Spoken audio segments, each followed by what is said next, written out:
Okay, so I've signed the contract and I'm under the belief that she's willing to help me make some changes, and I clearly stated how important it was to me to actually do something. It was, and I'm fairly certain I even said it meant more money, more than money did, to make sure no one experienced what I had experienced. So I'll add a bit more detail to the information not being recorded.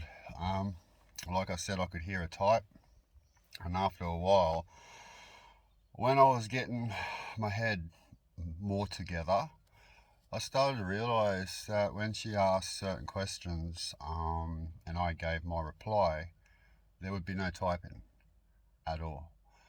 Um, I noticed that, and then I noticed that when she would ask the next question and I would give an answer, there would be typing, as long as it didn't relate to anything I'd said before. So that were my concerns, and that's exactly why I brought it up. I don't know if I was aware at the time. I don't think I was aware at the time about how the I'm not needing a doctor's certificate was misleading. Now the thing with that, it is the only conversation that's not recorded in detail. It's recorded as happening, but there's no detail to it. A coincidence? I wonder if she was so angry. The office manager that spoke to me, she was a bit worried, wasn't she? When I looked through the other notes, I'd seen that some things had been added about my adverse side effects, but again, we are relying on the insurer to collect truthful information and to, put that in those documents. That didn't happen, and my lawyer failed. Now they talk about, doesn't affect your compensation. Yeah, I get that. Doesn't affect your paycheck at the end of it, doesn't, mate? Hey, just allows it to drag on, cost me more money, put me through more shit, and you get a bit bigger pay packet. What it did do, it just fucked my potential, like I think I mentioned earlier. Now, an experience with a work cover doctor. I'll call him not a doctor. I went down there and I'd seen him. Um, he gave me the normal spiel, the generic shit they say. Um, it's a joke. And he said he was going to look up my nose. But he had no medical equipment, so he was going to use his iPhone. And obviously, he couldn't see up my nose. And I'm a little bit concerned that this person wasn't smart enough to realise that first.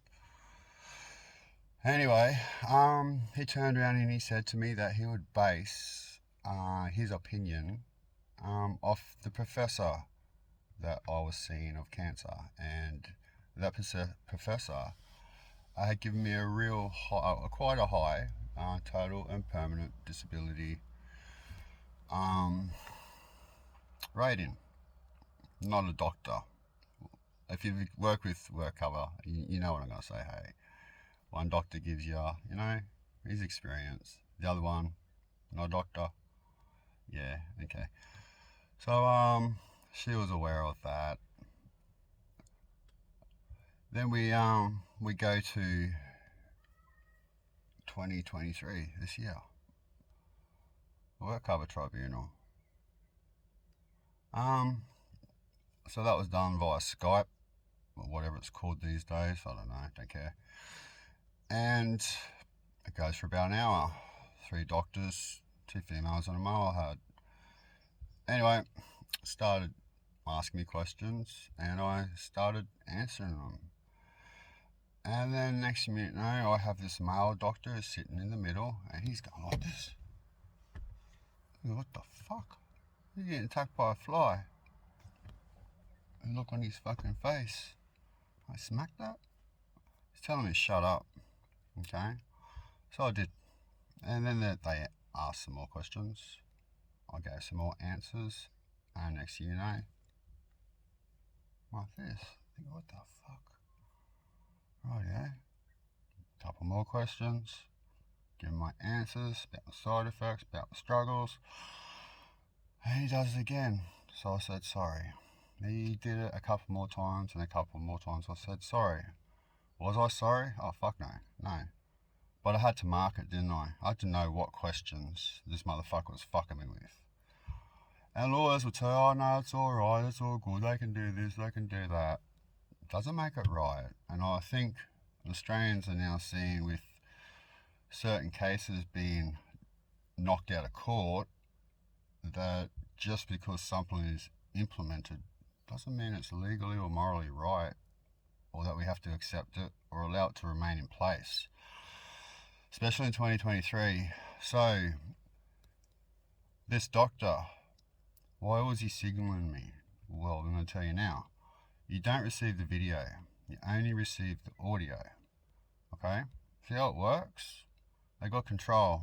Just like when they summarize their conversation with you, they have control over that information that's going into there. And then those lawyers get that information, and that's what they go off. You know?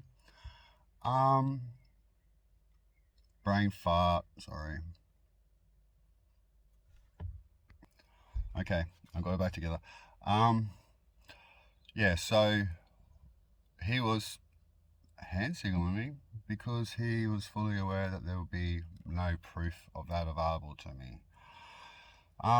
Now, if he was doing the right thing and had, it was all above board, could he not have said, excuse me, Aaron? But, mate, you've answered the question, thank you. Yeah, cool, no problem. I understand that. You're being direct, that's how it should be. It didn't happen. So there's the other hurdle and issue I have with lawyers who do not want to say anything. It's like, it's all good, doesn't affect the outcome, blah, blah, blah. It does. It doesn't take a lawyer to see that it does affect the outcome. It doesn't take a genius to see that the whole fucking system is dragging their asses for money. So while the process goes on for them, we lose. They gain. Who do you vote for? Like, seriously. Like, I guess it's not until people experience this shit, or they hear it, and they realise how stuffed up things are. I'm just asking for an honest system, okay? Any sane person will question these two things. Why is the insurer responsible for recording the information between the insurer and the claimant, or the claimant and the case manager? Okay, because as I said, the insurer gets the information they want. All right, and why is the video not supplied of the tribunal? It only goes to a lawyer. There's things that can be signed and all that crap. They keep it private because they're a con, plain and simple. And it needs to stop. And 6 figures, it's not going to be high 6 figures, it's still 6 figures, and fuck themselves over it. Hey, it's just not worth it. I think I have a good, compared to others. Some people really do have struggles to maybe pick up on these things, and because they don't pick up on it, it ends up costing them, and they might not even know. How easy is it to leave out certain bits of information that are detrimental to a claim down the track, especially if it goes to a judge, or even if they want to make an offer before court, they'll use it against you. I said this to my new lawyer. I said, how am I going to explain in front of a judge why I refused to go and work in a food van? You won't send a letter questioning what the information I'd given you. You won't make it official. You are affecting my claim, and you have helped them affect any rehabilitation. that was going to be offered to me. And now we get to what happened Christmas time. Okay? So I'm no longer on work cover payments. I'm a father of 3 kids, younger kids. And I needed to get physical. So I started doing more in the yard, and what happened is no one realised that the radiation treatment that was here and out there, but down here, has fully damaged the muscles in my neck. Being, inactive for the last 3 years nearly, everything's shrunk, everything's really healed, the scar tissue, all that damage is set in. So when I started to do work, I pulled and separated previously damaged vertebrae in my neck, causing swelling on my spine and fucking pain like you wouldn't believe. Category 2, and long story short, will probably end up on a disability pension. I guess I'll find out in a week or two. But again, those